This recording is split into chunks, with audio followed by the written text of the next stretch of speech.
வணக்கம் மக்களே! நேத்து நம்ம ஒரு அப்டேட் பார்த்தோம். ஈரான் தரப்புலருந்து ஈரான் டிவி பார்த்தீங்கன்னா, இந்த அப்டேட்ட குடுத்திருந்தது. என்ன சொல்லியிருந்தாங்க? எம்ஓயு விரைவில் சைன் பண்ணப்படும்.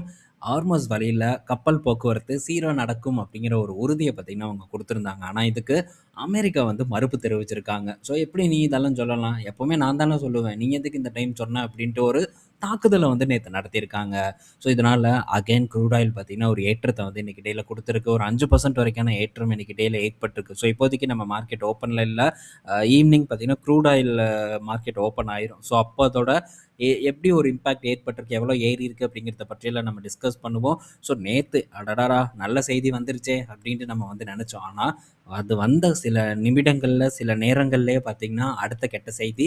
அமெரிக்கா ஒரு தாக்குதல் ஈரானோட மிலிட்டரி பேஸ்ல பண்ணியிருக்காங்க. அண்ட் ட்ரோன் ஷாட்டையும் வந்து முறியடிச்சிருக்கிறதா தகவல் வந்து குடுத்துருக்காங்க. ஸோ, இப்போதைக்கு இந்த பஞ்சாயத்து முடியிற மாரி தெர்ல. ஆனா, நம்மள வச்சு நல்லா பார்த்தீங்கன்னா, கேம் விளையாண்டுட்டு இருக்கு இந்த அமெரிக்கா அப்படின்னு தான் நம்ம சொல்லணும்.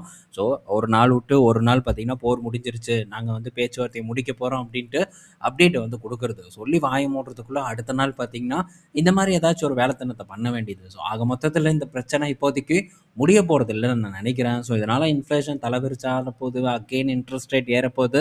ஸோ, க்ரூட் ஆயில் இப்ப நம்ம ஊர்ல பெட்ரோல், டீசல் விலையும் பார்த்தீங்கன்னா, அப்படியே லைட்டா ஏறி இப்ப ரூ. 108 கிட்ட இருக்குன்னு நான் நெனைக்கிறேன் பெட்ரோல். ஸோ, போட்டு ரொம்ப நாள் ஆச்சு தெரியல. ஸோ, பெட்ரோல் விலையும் பார்த்தீங்கன்னா, ஏறிருச்சு. கிட்டத்தட்ட ரூ. 7 பக்கம் வந்து ஏறியிருக்கு.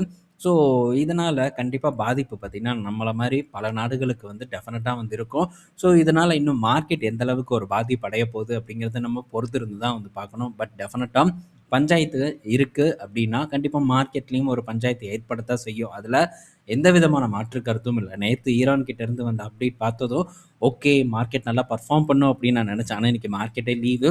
பட் இந்த ஒரு அப்டேட் வந்துருச்சா, ஸோ பரவால்லப்பா இன்னைக்கு நம்ம மார்க்கெட் லீவ் விட்டதே அப்படிங்கிற மாரி தான். ஸோ பலரோட எண்ணமும் இருக்கும்னு நான் நெனைக்கிறேன். பார்ப்போம். நாளைக்கு இது ரிஃப்ளெக்ட் ஆகுதா? இல்ல இன்னைக்கு ஈவினிங் வேற ஏதாச்சும் ஒரு நாங்க எம்ஓயு சைன் பண்ண போறோம், போர் நிறுத்தம் அறிவிக்க போறோம் அப்படின்ட்டு ஏதாச்சும் உருட்டுறாங்களா அப்படிங்கிறத பொறுத்திருந்து வந்து பார்ப்போம். பட் எதுக்கோ பக்காவா பெரிய ஒரு பிளான் போட்டிருப்பாங்க அப்படின்னு தான் நான் நெனைக்கிறேன். ஸோ என்னைக்கு அத எக்ஸிக்யூட் பண்ண போறாங்கன்னு தெரியல. அன்னைக்கு மார்க்கெட்ல மேபி பெரிய ஒரு வீழ்ச்சி கூட வந்து ஏற்படலாம். ஸோ அதுக்கு தயாரா இருக்கணும். நம்ம தயாரா தான் இருக்கோம். மேபி தயாரா இல்லாத நண்பர்கள் யாராச்சும் இருந்தா கண்டிப்பா அதுக்கு ஏற்ற மாரி பிளான் பண்ணிக்கோங்க. ஸோ உங்களுக்கு கான்ஃபிடென்ட் இல்லாத இடத்துல பங்குகள குடுத்துட்டு வெளிய வர்றது ஒரு பெட்டர் ஐடியா என்ன பொறுத்தவரைக்கும். நான் பல பக்கம் பார்த்தீங்கன்னா, ப்ராஃபிட் புக் பண்ணிட்டுருக்கிறது உங்க கூட நான் அப்பப்போ வந்து அப்டேட் பண்ணிட்டு தான் இருக்கேன். ஏன்னா ரொம்ப முக்கியம் ப்ராஃபிட் புக் பண்றதுங்கிறது. ஸோ நல்ல ஒரு வாய்ப்பு கிடைக்கும்போது ப்ராஃபிட் நம்ம புக் பண்ணிட்டோம்னா, அடுத்து மார்க்கெட் ஒரு நல்ல ஆப்பர்ச்சுனிட்டிய குடுக்கும்போது, அந்த பணத்த நம்மளால டிப்ளாய் பண்ண முடியும். ஸோ இது வந்து என்னுடைய ஒரு புரிதல். ஸோ இத வந்து தொடர்ந்து நம்ம பண்ணுவோம். எப்படி வந்து நடக்குது அப்படிங்கிறத பொறுத்திருந்து வந்து பார்ப்போம். இன்னைக்கு பல கம்பெனிஸோட ரிசல்ட் இருக்கு. அதெல்லாம் நம்ம ஈவினிங் பார்ப்போம். வந்ததுக்கப்புறம் ஃபினாலெக்ஸோட ரிசல்ட் இன்னைக்கு டேல தான் இருக்கு. ஸோ ரிசல்ட் வரட்டும். வந்ததுக்கப்புறம் எப்படி பெர்ஃபார்ம் பண்ணியிருக்காங்கங்கிறத பற்றியெல்லாம் நம்ம டிஸ்கஸ் பண்ணுவோம். ஸோ அடுத்தது பார்த்தீங்கன்னா ரிலையன்ஸ் ஜியோ கிட்ட இருந்து ஒரு அப்டேட் வந்திருக்கு. ஸோ, இப்போ புதுசா பார்த்தீங்கன்னா, ஒரு பிளான் வந்து லான்ச் பண்ணியிருக்காங்க. ரூ. 200 30 GB data, high speed data இருக்கும் அப்படின்னு வந்து சொல்றாங்க. அண்ட் அது போக 50 ஓடிடி சப்ஸ்கிரிப்ஷன் பார்த்தீங்கன்னா, இந்த ரூ. 200 பிளான்ல வந்து குடுக்குறாங்க. பட் இந்த ரூ. 200 பிளான்ல எந்த டாக் டைமும் இருக்க போறதில்ல.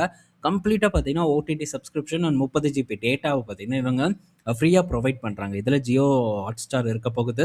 அண்டு Amazon மொபைல் இருக்க போகுது. Amazon பிரைம் மொபைல் இருக்க போகுது.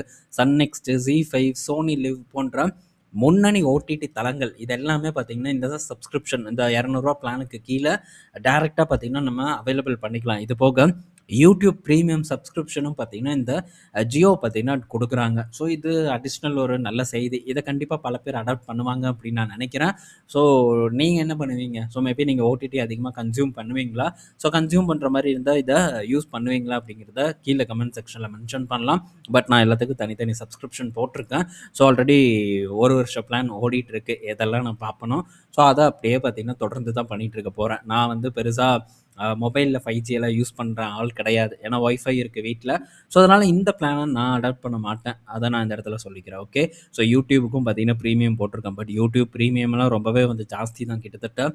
1500 கிட்ட இருக்கும்னு நான் நெனைக்கிறேன். ஸோ போட்டு கொஞ்சம் நாட்கள் ஆச்சு. விரைவில் அதுவும் முடிஞ்சிரும்னு நான் நெனைக்கிறேன். ஸோ ஒரு காஸ்ட்லியானத இந்த இடத்துல குடுக்குறாங்க ஒரு பண்டிலா. ஸோ இது நல்ல ஒரு விஷயமா தான் பார்க்குறேன். ஆனா ரூ. 200 அப்படின்னு நம்ம பார்க்கும்போது ஒரு வருடத்துக்கு ரூ. 2400 கிட்ட வந்து நம்ம எக்ஸஸா ஸ்பெண்ட் பண்ற மாரி இருக்கும். ஸோ இதையும் வந்து யோசிச்சுக்குவாங்க அப்படின்னு நான் நெனைக்கிறேன். இந்த பிளான அடாப்ட் பண்றவங்களுக்கு. பட் இது ஒரு பூஸ்ட்ட கூட ஏற்படுத்தலாம் மேபி ஜியோவோட ரெவென்யூல. அடுத்தது ஸோ காட்ஃப்ரை பிலிப்ஸ் கிட்ட இருந்து ஒரு அப்டேட் வந்திருக்கு. ஸோ காட்ஃப்ரை பிலிப்ஸ் பார்த்தீங்கன்னா, போலிசெட்டி சோமசுந்தரம் அப்படிங்கிற ஒரு கம்பெனிக்கு பார்த்தீங்கன்னா, இந்த சிகரெட் மேனுஃபேக்சரிங் கான்ட்ராக்ட்ட வந்து குடுத்துருக்காங்க. 9 வருட கான்ட்ராக்ட் வந்து சைன் பண்ணியிருக்காங்க. ஸோ இந்த போலிசெட்டி அப்படின்னு பார்க்கும்போது, இது ஒரு கம்யூனிட்டி கேஸ்ட் அப்படின்னு நான் நெனைக்கிறேன். ஸோ ஏன்னா இந்த செட்டியார்லயே பார்க்கும்போது நெறையா விதமான செட்டியார் இருப்பாங்க. ஸோ தேவாங்க செட்டியார், அப்புறம் என்னென்னமோ செட்டியார் எல்லாம் இருப்பாங்க. அதில ஒரு வகையா இருக்குமோ அப்படிங்கிற ஒரு டவுட் இருக்கு. மேபி யாருக்காச்சும் தெரிஞ்சா கன்ஃபார்ம் பண்ணுங்க. ஸோ மேபி தமிழ்காரங்களா கூட வந்து இருக்கலாம் நான் நெனைக்கிறேன். தமிழ்நாட்ட சேர்ந்தவங்களா கூட இருக்கலாம். ஸோ இந்த கான்ட்ராக்ட்ட வின் பண்ணவங்களுக்கு. ஸோ இப்ப தான் எனக்கு தெரியுது, ஃபார்மால கான்ட்ராக்ட் மேனுஃபேக்சரிங் இருக்கிற மாரி, சிகரெட்டுக்கும் பார்த்தீங்கன்னா கான்ட்ராக்ட் மேனுஃபேக்சரிங் இருக்குது போல அப்படின்ட்டு. ஸோ ஐடிசி அவனுக்காச்சும் வந்து கான்ட்ராக்ட் மேனுஃபேக்சரிங் குடுத்துருக்காங்களா அப்படிங்கிறத நம்ம இதுக்கப்புறம் செக் பண்ணி பார்ப்போம். ஸோ எந்த கம்பெனி அத எடுத்திருக்காங்க, அத பற்றியெல்லாம் நம்ம பார்ப்போம். ஸோ இப்போ காட்ஃப்ரை பிலிப்ஸ் பார்த்தீங்கன்னா, இதுக்கு குடுத்துருக்காங்கல்ல. ஸோ இந்த மெட்டீரியல் எல்லாம் அவங்களே குடுத்துருவாங்க. மேபி வந்து மெஷினரீஸும் வந்து குடுப்பதற்கான வாய்ப்பு இருக்கு அப்படின்னு வந்து சொல்றாங்க. ஸோ ஃபெசிலிட்டி அமைக்கிறது மட்டும் இந்த போலிசெட்டியோட வேலையா வந்து இருக்கு. ஸோ என்ன நடக்குதுங்கிறத நம்ம மேபி தகவல் தெரிஞ்சதுன்னா பார்ப்போம். ஸோ இதன் மூலியமா எந்த விதமான தடையும் இல்லாம தொடர்ந்து பார்த்தீங்கன்னா, இவங்களால சிகரெட்ஸ ஒரு நல்ல வால்யூம்ல வந்து ப்ரொடியூஸ் பண்ண முடியும்னு சொல்றாங்க. ஸோ ஜிஎஸ்டி ஏத்துனாங்க, வரி உயர்ந்திருக்கு. சிகரெட் விற்பனை குறையும் அப்படிங்கிற ஒரு கண்ணோட்டம் ஒரு பக்கம் இருந்தாலும் கூட, ஸோ இவங்க என்னன்னா இன்னொரு பக்கம் போயி இது பண்றாங்க. ஸோ கான்ட்ராக்ட் மேனுஃபேக்சரிங்க்கு ஒரு ஆள பிடிக்கிறாங்க. ஸோ இதன் மூலியமா நமக்கு என்ன தெரியுது? சிகரெட் விற்பனை இன்னும் தொடர்ந்து உயர்ந்துகிட்டு தான் இருக்கு அப்படிங்கிறது நமக்கு கிளீனா வந்து தெரியுது. ஸோ விரைவில் பார்த்தீங்கன்னா, இந்த ஜிஎஸ்டியோட இம்பாக்ட் எல்லாம் காணாம போயிரும். இதுக்கும் வந்து மக்கள் பழகிருவாங்க. ஸோ ரூ. 5 இருந்த கிங்ஸ் இப்போ ரூ. 25 கிட்ட வந்து ரூ. 23 கிட்ட வந்து வித்துட்டு இருக்கும்னு நான் நெனைக்கிறேன்.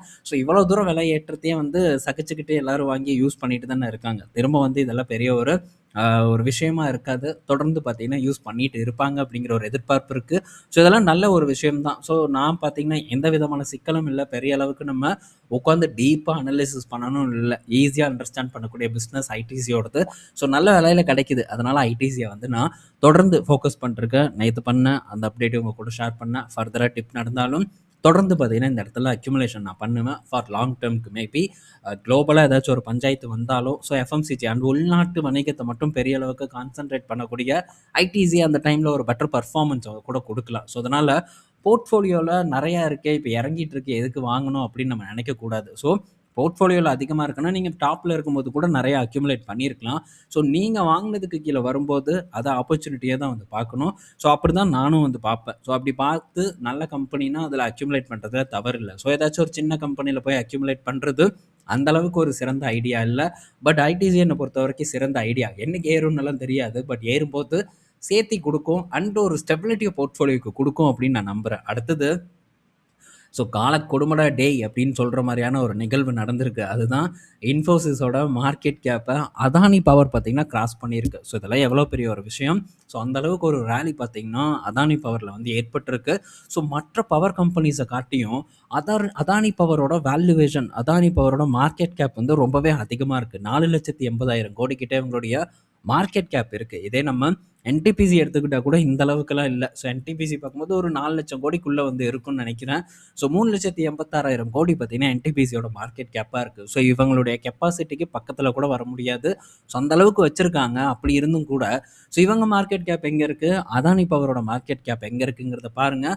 ஸோ 1,00,000 பார்த்தீங்கன்னா, 2க்கும் இடையில ஒரு டிஃபரெண்ட் இருக்கு. இன்ஃபோசிஸோடது 4,70,000 இருக்கு. ஸோ அதானி பவர் இவங்கள காட்டிலும் ஒரு 10,000 மார்க்கெட் கேப் அதிகமா தான் வந்து இருக்காங்க. ஸோ இன்னும் இவன்லாம் என்னைக்கு திரும்ப ஒரு ஏற்றத்த குடுப்பான் அப்படின்ட்டே தெரியல. ஸோ அதுவும் சந்தேகத்துக்குரிய ஒரு விஷயமா தான் இப்போதைக்கு நிலவிட்டு இருக்கு. ஸோ ஃபர்தரா ஒரு டிப் வரட்டும் அப்படின்னு தான் நான் பார்க்குறேன். லாஸ்ட் டைம் நம்ம அக்யூமுலேட் பண்ண ஒரு டிப்ல, ஸோ ஃபர்தரா ஒரு டிப் ஏற்பட்டதுன்னா அக்யூமுலேட் பண்றத பத்தி நான் திங்க் பண்ணுவேன். நல்ல வேல்யூல இருக்கு இந்த நிறுவனம். ஸோ ப்ராஃபிட் வைஸ் அப்படின்னு பார்க்கும்போதும் வளர்ச்சி நடந்துட்டு தான் இருக்கு. பட் இருந்தாலும் இந்த இடத்துல பயம் இருக்கு. சேல்ஸ் ஃபோர்ஸோட ரிசல்ட் வந்தது நேத்து நைட்டு. ஸோ சேல்ஸ் ஃபோர்ஸோட பெர்ஃபார்மன்ஸ் பார்த்தீங்கன்னா பெட்டரா தான் இருக்கு. எஸ்டிமேஷன பார்த்தீங்கன்னா பீட் பண்ணியிருக்கு. ஒரு பக்கம் ஏஐ ஃபியர் அதிகமா இருந்தாலும் கூட, ஸோ சேல்ஸ் ஃபோர்ஸோட பெர்ஃபார்மன்ஸ் நல்லா இருக்கு. அதே மாரி இந்த ஆனுவல் ரன் ரேட் பார்க்கும்போது ஒரு $800 மில்லியன் கிட்ட சேல்ஸ் ஃபோர்ஸ்க்கு இருக்கு. ஸோ சேல்ஸ் ஃபோர்ஸ் இன்னும் ஃபர்தரா பார்த்தீங்கன்னா, ஏஐ ஏஜென்ட்ட டிப்ளாய் பண்ண போறதா வந்து சொல்லியிருக்காங்க பல என்டர்பிரைசஸ்ல. ஸோ பொறுத்திருந்து பார்ப்போம். டெஃபினட்டா பார்த்தீங்கன்னா, இதுக்கு அடாப்ட் ஆவாங்க அப்படிங்கிற நம்பிக்கை எனக்கு இருக்கு. ஸோ இப்போ பலருக்கும் ஐடில பெரிய பெரிய பொசிஷன்ல இருக்கிறவங்களுக்கு கூட அந்த ஒரு நம்பிக்கை இல்லாம இருக்கு. ஆனா எனக்கு டெஃபினட்டா நம்பிக்கை இருக்கு. பட் ஏஐனால பெரும் பாதிப்பு ஐடி நிறுவனங்களுக்கு வராதுன்னு நான் நம்புறேன். ஸோ மாறா ஐடி எம்ப்ளாயீஸ் மேல டெஃபினட்டா அந்த பிரஷர் ஏற்படும் அப்படிங்கிற ஒரு எதிர்பார்ப்பு இருக்கு. என்னைக்கு நடக்கும்னு தெரியல. பட் ஃபர்ஸ்ட் பாதிப்பு இவங்களுக்கு தான். ஸோ கம்பெனி அடாப்ட்ஸ் ஆவாங்க அப்படிங்கிற ஒரு முழு ஒரு நம்பிக்கை எனக்கு இருக்கக்கூடிய காரணத்தினால தான் இதன் பக்கம் நான் வந்து ரொம்ப ஸ்ட்ராங்கா இருக்கேன். ஸோ பலமுறை இத பற்றி நம்ம டிஸ்கஸ் பண்ணியிருக்கோம். தொடர்ந்து பேசணும் அப்படிங்கிற ஒரு அவசியம் இல்ல. ஸோ ஃபர்தரா பார்ப்போம் என்ன நடக்குதுன்ட்டு. அடுத்தது ஏத்தர் எனர்ஜி கிட்டேருந்து அப்டேட் வந்திருக்கு. ஸோ ஏத்தர் எனர்ஜி பார்த்தீங்கன்னா, இப்போ புதுசா ஒரு சப்சிடரிய வந்து ஃபார்ம் பண்ணியிருக்காங்க. அது இன்சூரன்ஸ்க்கான சப்சிடரி. ஸோ இதற்கான அப்ரூவலும் வந்து கிடைச்சிருக்கிறதா சொல்லியிருக்காங்க. இந்த இன்சூரன்ஸ் ரெகுலேட்டரி கிட்டேருந்து. ஸோ இது ஏத்தர் எனர்ஜிய பொறுத்தவரைக்கும் நல்ல செய்தி. ஃபர்ஸ்ட்டு வந்து இவங்க இந்த வண்டிகளுக்கு அவங்களுடைய இன்சூரன்ஸே போடுவாங்க அப்படின்னு நான் நினைக்கிறேன். ஸோ கம்பெனி நம்ம போய் இப்போ வண்டி வாங்க போறோம்னாலே, எங்க இன்சூரன்ஸ் போட்டுக்கோங்க. வேற இன்சூரன்ஸ் எல்லாம் போட்டீங்கன்னா, கிளைம் ப்ராசஸ் வந்து கஷ்டமா இருக்கும். அப்படி இப்படின்னு சொல்லி ஸோ அவங்களுடைய இன்சூரன்ஸை டெஃபினட்டாக ஒரு நல்ல ப்ரீமியமில் வந்து நம்ம தலையில் கட்டுவதற்கான வாய்ப்பு அதிகமாக இருக்குன்னு நான் நினைக்கிறேன். ஸோ இது ஒரு நல்ல மூவ் ஏத்தர் எனர்ஜியை பொறுத்த வரைக்குங்கிறது என்னோட கருத்து. அடுத்தது ஸோ இது ஒரு குளோபல் அப்டேட். என்ன அந்த அப்டேட்னா, ஸோ இப்போ இந்த மைக்கேல் டெல் பார்த்தீங்கன்னா என்ன பண்ணியிருக்காங்கன்னா, ஸோ அமெரிக்கால அதுவும் குறிப்பாக ட்ரம்ப்போட ட்ரஸ்ட்டுக்கு ஸோ ஒரு $6 பில்லியன் மேலே வந்து இவங்க கொடுத்துருக்காங்க. ஸோ $6.25 பில்லியன் பார்த்தீங்கன்னா ட்ரம்ப் அக்கௌண்ட்டுக்கு வந்து போயிருக்கு. ஸோ இது நடந்து ஒரு சில மாதங்களில் பார்த்தீங்கன்னா இவங்களுக்கு பென்டகன்லேருந்து, அதாவது அமெரிக்கா அரசாங்கத்துக்கிட்ட இருந்து ஒரு $9 பில்லியன் மதிப்பிலான டீல் வந்து வின் பண்ணியிருக்காங்க. ஸோ என்ன நடக்குதுன்னு பாருங்க. நம்ம நாட்டுல மட்டும் இல்ல. எல்லா பக்கமுமே இதுதான் வந்து நடக்குது. ஸோ எந்த கவர்மெண்ட் வந்தாலும் சரி, ஸோ எந்த கவர்மெண்ட் வந்தாலும் இதுதான் நடக்கும் அப்படிங்கிறது நிதர்சனமான உண்மை. பிஸ்னஸ் வேற, ஸோ மற்ற விஷயங்கள் வேற அப்படிங்கிறத நம்ம என்னைக்கு புரிஞ்சுக்கிறோமோ, அன்னைக்கு தான் நம்ம பெரிய அளவுக்கு ஒரு வெற்றிய வந்து அடைவோம். ஸோ இது ரொம்பவே வந்து ஒரு சிக்கலான ஒரு ஒரு இதுதான். ஸோ அத புரிஞ்சுக்கிறது ரொம்ப கஷ்டம். ஸோ இவன் நல்லவன், அவன் கெட்டவன் இதெல்லாம் தாண்டி ஸோ பிஸ்னஸா பார்க்கணும். என்ன ஆப்பர்ச்சுனிட்டி இருக்குங்கிறத பார்க்கணும். எப்படி செயல்படுறாங்கிறது தான் நம்ம பார்க்கணுமே தவிர, மற்ற விஷயங்கள நம்ம பார்த்துட்டு இருந்தோம்னா, அது கண்டிப்பா வேலைக்கு ஆகாது. ஸோ இப்ப இவங்க குடுத்த டீல் இவங்க என்ன சொல்லியிருக்காங்கன்னா, இவங்க குடுத்த இந்த டொனேஷன் பார்த்தீங்கன்னா, சில்ட்ரன்ஸோட ஒரு இதுக்கு போகும். ஸோ சில்ட்ரன்ஸோட ஒரு ஃபியூச்சருக்கு போகும் அப்படின்னு சொல்லியிருக்காங்க. போகுமா, போகாதான்னு நம்ம பார்க்கவா போறோம். ஸோ இதெல்லாம் நடக்குமா, நடக்காதாங்கிறது கூட உறுதியா வந்து நமக்கு தெரியாது. ஸோ இது வந்து ட்ரம்ப் அக்கவுண்ட்டுக்கும் வந்து போயிருக்கு. அதையும் நம்ம முக்கியமா பார்க்க வேண்டிய ஒரு விஷயம். இதெல்லாம் நடந்து ஸோ சில்ட்ரன்ஸோட ஒரு குரோத்துக்காக குடுக்குறாங்க ஒரு டொனேஷன். பட் அது நடந்து ஒரு மாதங்கள் இல்ல ஒரு சில மாதங்கள்ல ஒரு பெரிய டீல் கவர்மெண்ட் கிட்ட இருந்து வின் பண்றாங்கன்னா, இத நம்ம எப்படி எடுத்துக்கிறது? ஸோ இது ரொம்ப முக்கியமான ஒரு விஷயம். ஒரு நிறுவனம் சும்மா வளர முடியாது. வளரவும் விடமாட்டாங்க. கவனிக்கக்கூடிய விதத்துல கவனிச்சா தான் ஒரு வளர்ச்சி ஏற்படும் அப்படிங்கிறது என்னோட புரிதல். நம்ம நாட்டுல இருக்கிறவங்களுக்கு இதெல்லாம் ரொம்பவே வந்து நல்லாவே வந்து தெரியும். ஸோ நம்ம நாடு மட்டும் இல்ல, அனைத்து நாடுகளிலுமே இதுதான் வாடிக்கையா இருக்கு. ஸோ அப்படி இருந்தா தான் பிசினஸும் பண்ண முடியும். பிசினஸ் மேன்ஸ் அப்படிதான் வந்து பண்ணுவாங்கங்கிறதுல மாற்று கருத்தே இல்ல. ஸோ இதெல்லாம் நடக்குது அப்படிங்கிறத நம்ம புரிஞ்சுக்கணும். ஸோ பிசினஸ எப்படி பார்க்கணும் அப்படிங்கிறத தெரிஞ்சுக்கணும் அப்படிங்கிறதுக்காக தான் இந்த செய்திய நான் இந்த இடத்துல எடுத்துட்டு வந்திருக்கேன். ஸோ புரிதல் ஏற்பட்டிருக்கும்னு நான் நினைக்கிறேன். இந்த மாரி பல எக்ஸாம்பிள்ஸ் வரும்போது கண்டிப்பா நம்ம இத பற்றியெல்லாம் திரும்ப திரும்ப ரெஜிஸ்டர் பண்றதுக்கு ட்ரை பண்ணுவோம். ஸோ இந்த வீடியோல நம்ம பல இன்ஃபர்மேஷன் பார்த்திருப்போம். பயனுள்ளதா இருக்கும்னு நான் நினைக்கிறேன். ஸோ ஈவினிங் நம்ம இன்னொரு ஒரு வீடியோல மீட் பண்ணுவோம். பாய் மக்களே!